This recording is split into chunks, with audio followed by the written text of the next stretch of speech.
Hello students, welcome back. P block हमारा chapter चल रहा है और पी ब्लॉक में हमने 3 ग्रुप की ग्रुप नंबर 15, 16 और 17 की फिजिकल एंड केमिकल प्रॉपर्टीज़ कर ली हैं। आज हम इस वीडियो में लेकर चल रहे हैं अपना 18th ग्रुप या 0th ग्रुप जिसको बोलते हैं, या नोबल गैसेज जिसको हम बोलते हैं। अब इसकी फिजिकल और केमिकल प्रॉपर्टीज़ वैसे तो अंडरस्टूड है कि ये बहुत कम रिएक्टिव होते हैं, रिएक्ट नहीं करते, तो इसमें ज़्यादा फिजिकल एंड केमिकल प्रॉपर्टीज़ नहीं हैं। फिर भी जो हैं वो हम इनके करेंगे। Position in periodic table, the 0th और 18th group consist of the 6 element helium, neon, argon, krypton, xenon, radon. Inactive gases हैं, ऑक्टेट कंप्लीट होने की वजह से these are inactive. These are collectively called inactive gases और inert gas as earlier they were not known to combine with other element. पहले ये माना जाता था कि ये किसी दूसरे एलिमेंट के साथ कंबाइन नहीं करती, इसलिए इनको इनएक्टिव भी बोलते हैं। फिर बाद में इनके भी कुछ कंपाउंड डिस्कवर हुए, फिर इनको नोबल कहा जाने लगा। ये सब के साथ कंबाइन नहीं करती, कुछ एलिमेंट के साथ ये भी कंबाइन करती हैं। These are now called noble gas because they occurs in free state and are characterised by lack of reactivity but not absolutely inactive as some compound of these gases have been obtained under certain specific condition. Inactive माना जाता है लेकिन completely absolutely inactive नहीं है, इनके भी कुछ compound बनते हैं। So they are called noble gases also. Aerogens इनको बोलते हैं because they are obtained from air. सिवाय एक के, रेडॉन को छोड़कर बाकी जितने भी helium, neon, argon, krypton, xenon, ये सभी एयर से ही ऑब्टेन की जाती हैं, एयर में ही प्रेजेंट होते हैं। That is why they are called aerogens also. Aerogens means gases of atmosphere. Radon जो है which is obtained by decay of radium and hence,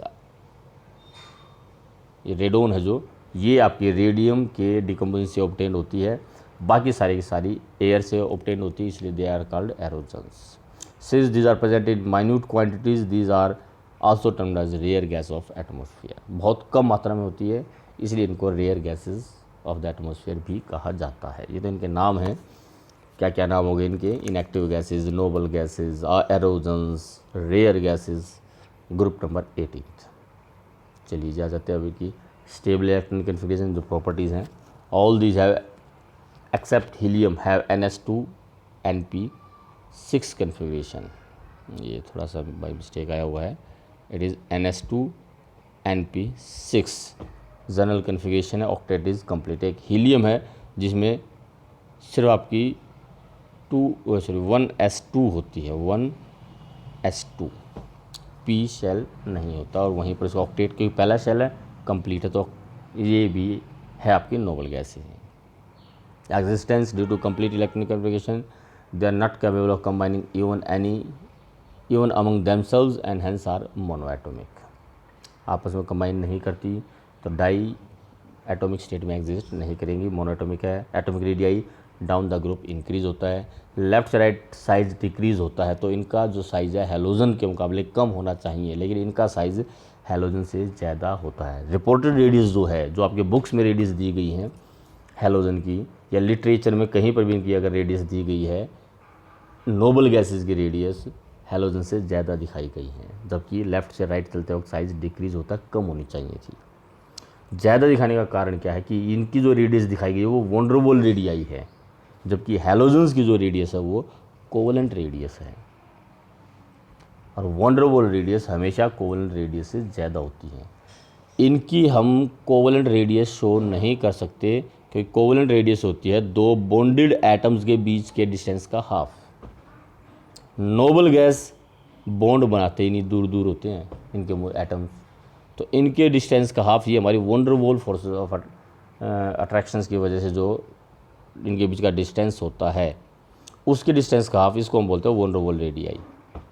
तो वंडरवॉल रेडियाई हमेशा कोवलेंट रेडियाई से ज़्यादा ही होती हैं, और यही कारण है कि जो रिपोर्टेड रेडियस है, इनकी रिपोर्टेड रेडियस हेलोजन से ज़्यादा है। आयनाइजेशन एनर्जी बहुत हाई होगी, स्टेबल कन्फिग्रेशन है।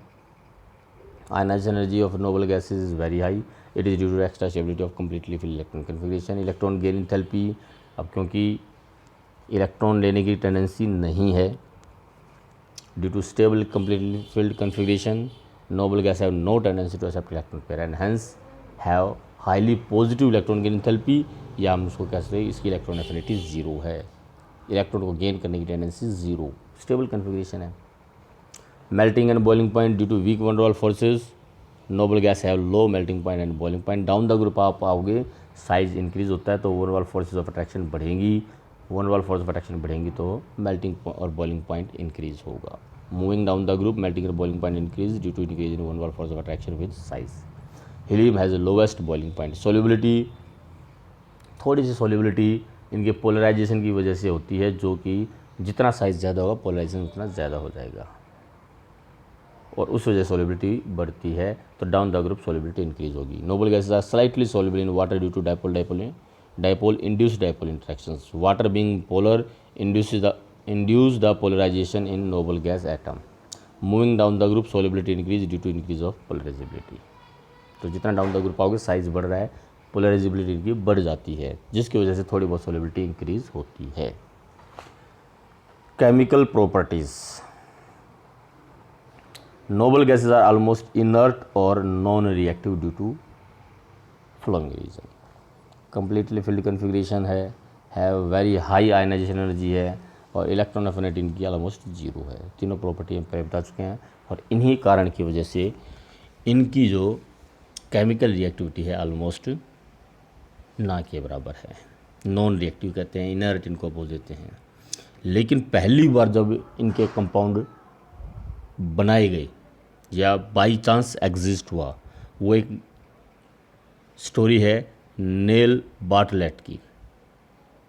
Nail Bartlett discovery that led to the fact that noble gas also form compound। एक जो घटना उसके साथ हुई उसके बाद ये हुआ कि नोबल गैसेस भी कंपाउंड बना सकते हैं।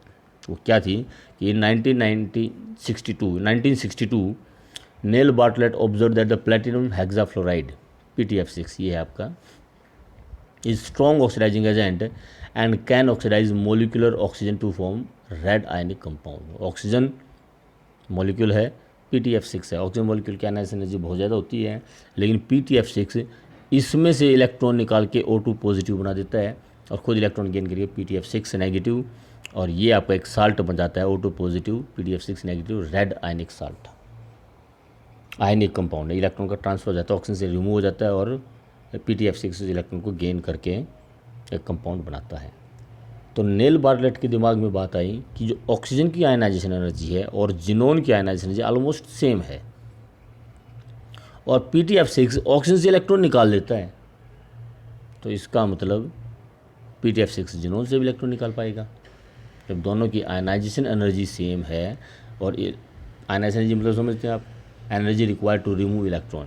इस ऑक्सीजन में से इलेक्ट्रॉन निकालने के लिए जितनी एनर्जी चाहिए वो PTF6 के पास है, वो इलेक्ट्रॉन ऑक्सीजन मॉलिक्यूल से इलेक्ट्रॉन निकाल लेता है, तो इसका मतलब वो जिनोन से भी निकालेगा। तो उसने ट्राई किया, जिनोन प्लस PTF6 ट्राई किया एंड द कंपाउंड फॉर्म, और जिनोन का कंपाउंड बना एक येलो ऑरेंज कलर का कंपाउंड प्रोड्यूस हुआ, आयनिक कंपाउंड प्रोड्यूस हुआ।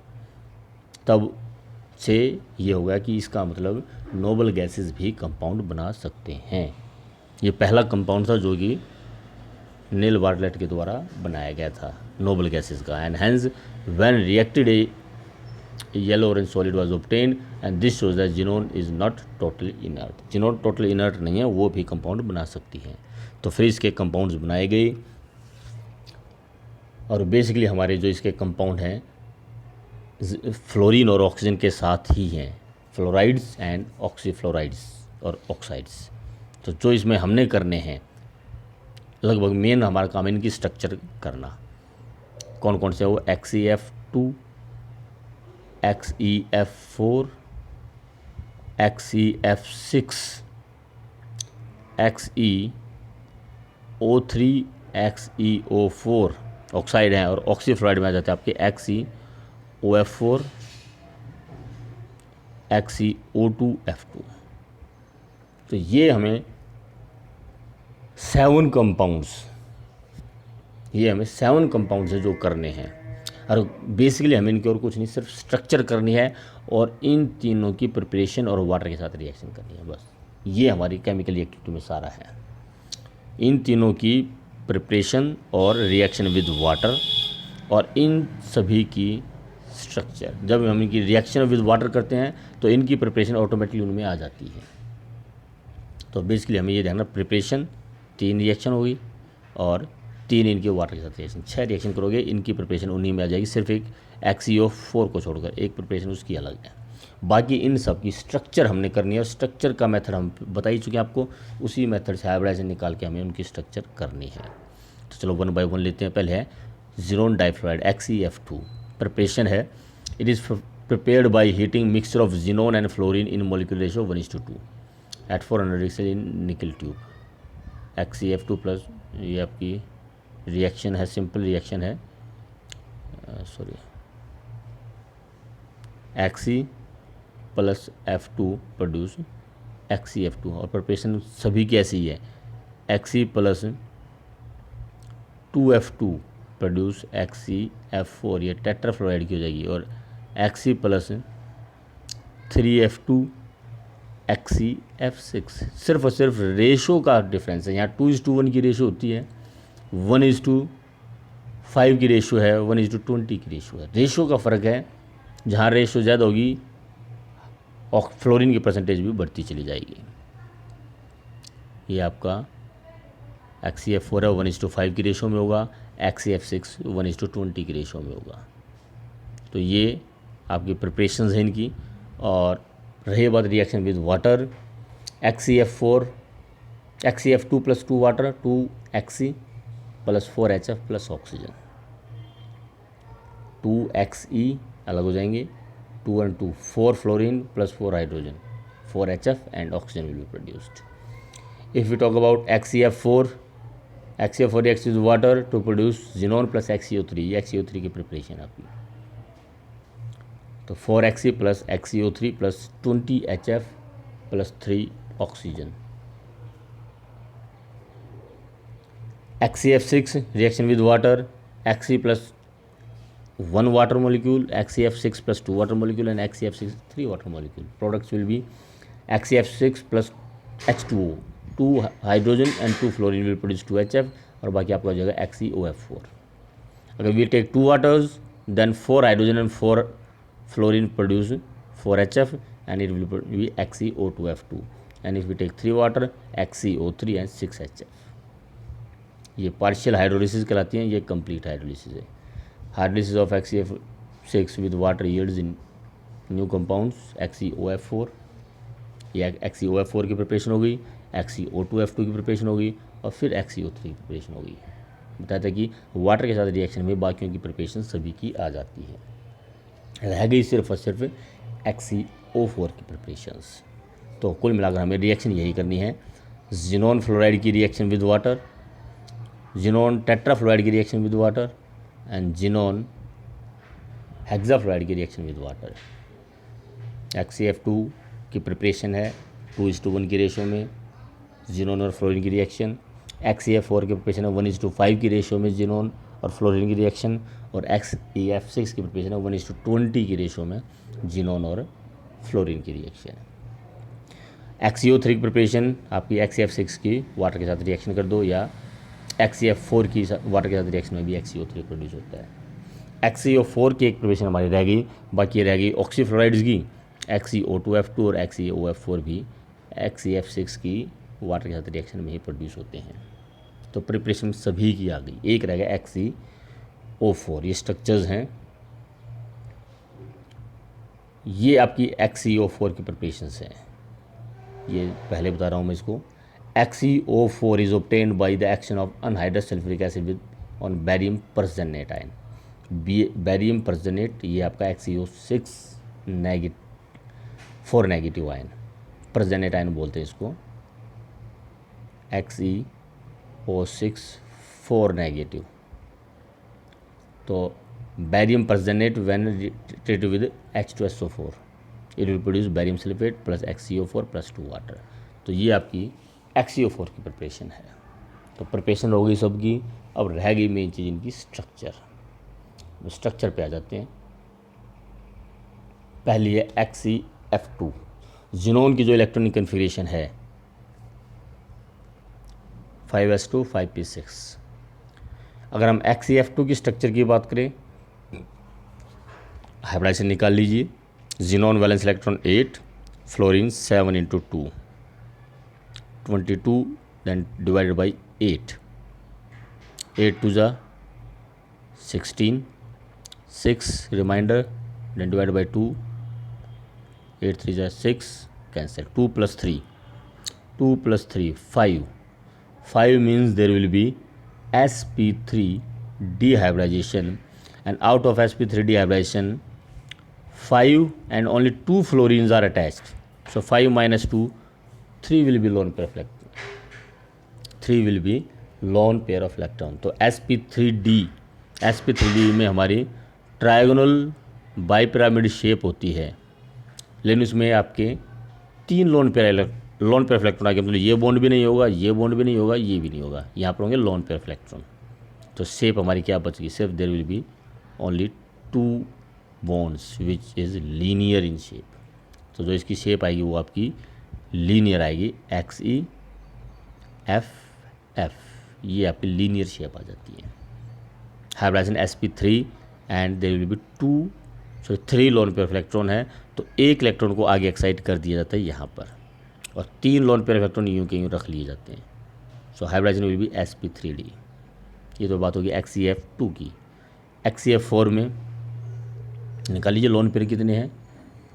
Xe8 वैलेंस इलेक्ट्रॉन, अलग से करते हैं जरा एक मिनट, ये है valence electron is xenon 8 plus 7 into 4 36, 36 divided by 8, 8 4 जा 32, 4 divided by 2, 2 4 जा 2 2 जा 4, तो 4 plus 2 6. Hybridization is sp3d2 and 6 minus 4 atom attached. 6 minus 4 means there will be 2 lone pair of electrons. There will be 2 lone pair of electron. तो जो इसकी structure होगी, ये जो हमारे lone pair electron chair, we will keep only 2 lone pair electron, तो 2 के electron आगे एक्साइट कर दिए जाएंगे, और 2 के इलेक्ट्रॉन जब आगे एक्साइट होंगे, ये हमारे 2 लोन पेयर इलेक्ट्रॉन हैं. 2 electrons were excite to the higher orbitals. Hybridisation will be sp3d2. Octahedral shape आएगी, उसमें ये 2 लोन पेयर इलेक्ट्रॉन हो गए, तो it will B square planar. The name of the shape will be square planar. Square planar shape होगी हमारी. XeF4. XeF6 ये आपकी XeF6 जिसको हम डिस्टॉर्टेड ऑक्टाहेड्रल बोलते हैं. हाइब्रिडाइजेशन इसमें जो आपकी आएगी sp3d3 आएगी, एक लोन पेयर ऑफ इलेक्ट्रॉन आएगा, and hybridisation will be sp3. Calculate आप कर सकते हैं. XeF6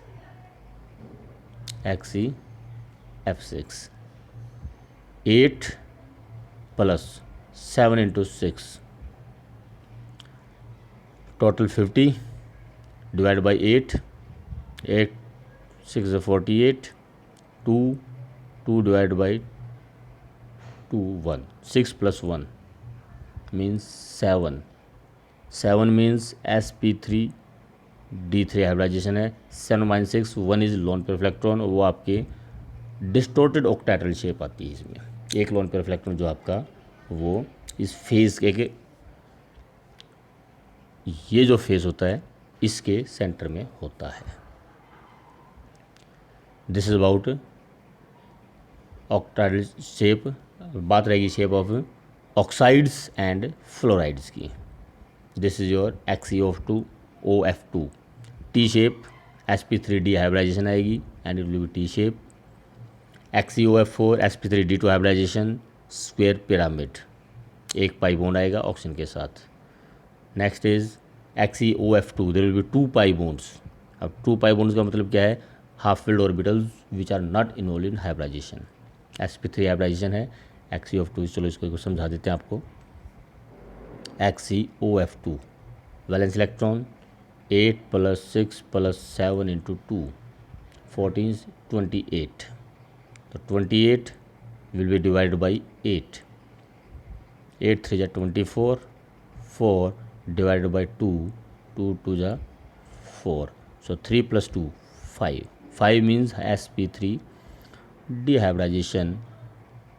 2 and 1 is oxygen. 3 atoms are attached with xenon. So 5 minus 3, there will be two lone pair of electrons, two lone pair of electron, and hybridization is sp3d, sp3d hybridization, two lone pair of electron. अब देखिए जरा, xenon excited state में हमारे पास है,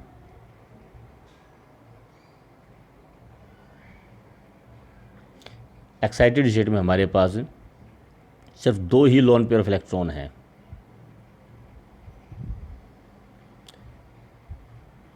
1 and 2, ये और ये, यहाँ से एक एक इलेक्ट्रॉन आगे एक्साइट कर दिया जाएगा।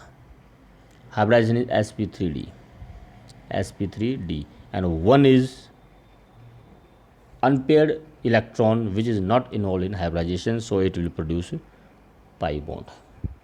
अब वो पाई बॉन्ड बनाएगा तो हमारी sp3d hybridisation with 1 lone pair of electron, वो हमारी शेप आपकी ये आ जाती है।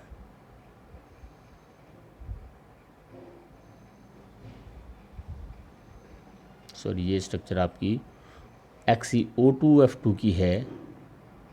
XeOF2 की जो शेप है,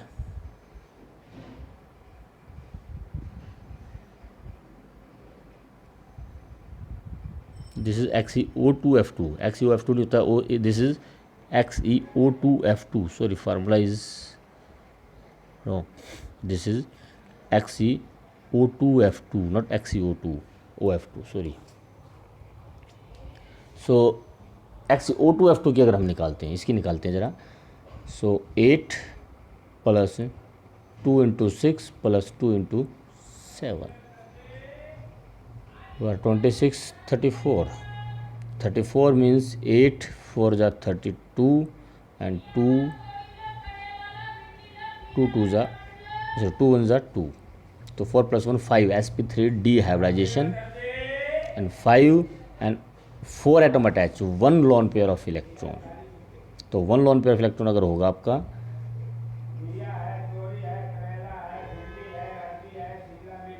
only 1 lone pair of electron, तो इन तीनों के इलेक्ट्रॉन आगे एक्साइट होंगे, इन तीनों के एक एक इलेक्ट्रॉन आगे एक्साइट हो जाते हैं। sp3 हाइब्रिडाइजेशन है, 2 lone pair of 2 half filled orbitals हैं which are not in hybridization, तो 2 पाई बॉन्ड होंगे आपके, सीसा शेप आ जाएगी। XeO2F2, this is not XeOF2 but it is XeO2F2, typing mistake है, सॉरी। खैर, XeO3 sp3 हाइब्रिडाइजेशन आएगी with 1 loan pair of electron, तो पिरामिडल शेप आ जाएगी।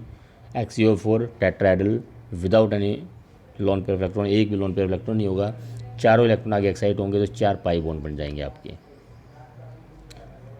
ये आपकी स्ट्रक्चर थी इन सभी की, वो आपको करनी है। अब उसके बाद आ जाता है आपका हीलियम, इनके कुछ यूजेस हैं। Helium is light, non inflammable, it is used in filling airships and balloons for weather study. Helium balloon में भी भरी जाती है। हीलियम आजकल हमारे जो ऑक्सीजन सिलेंडर आते हैं उसमें भी हीलियम का यूज़ होता है। Unlike nitrogen, helium is not soluble in blood even under high pressure. A mixture of 80% helium and 20% oxygen is used instead of ordinary air by diverse for respiration. जो diverse है, समुद्र में गोताखोर जो होते हैं, वो जो ऑक्सीजन सिलेंडर लेके जाते हैं, जिसमें 20% ऑक्सीजन होगी, 80% हीलियम होती है। क्योंकि नाइट्रोजन में एक ड्रॉबैक है कि वो हमारे ब्लड में डिजोल्व होकर फिर बाद में बैंड्स की वजह डिजीज़, एक प्रॉब्लम क्रिएट कर देते हैं। Helium used in search work for maintaining very low temperature, it is used in producing inert atmosphere. Argon is widely used for filling incandescent metal filament electric bulb. जो हमारे bulb होते हैं, bulb के अंदर जो गैस फिलअप होती है वो आर्गन होती है। It is also used for filling radio valves, rectifiers and fluorescent tubes. Neon argon mixtures are used in advertising science for various colours. जो हमारी कलर्ड एड्स होती हैं, आपने बैनर्स देखे होंगे, बड़े बड़े कलर लाइट्स की एड्स रोड के दोनों लगा दिए जाते हैं। वो जो कलर लाइट्स वाले ऐड होती हैं हमारी, वो भी आपकी नियॉन ऑर्गन का मिक्सचर ही होता है। It is used in producing inert atmosphere during the welding and extraction of various metals.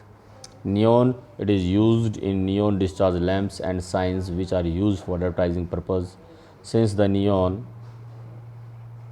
lights are visible for long distance and hence even visible through the fog and mist, it is used in safety devices for protecting electrical instrument as it has a property of carrying exceeding high current under high voltage.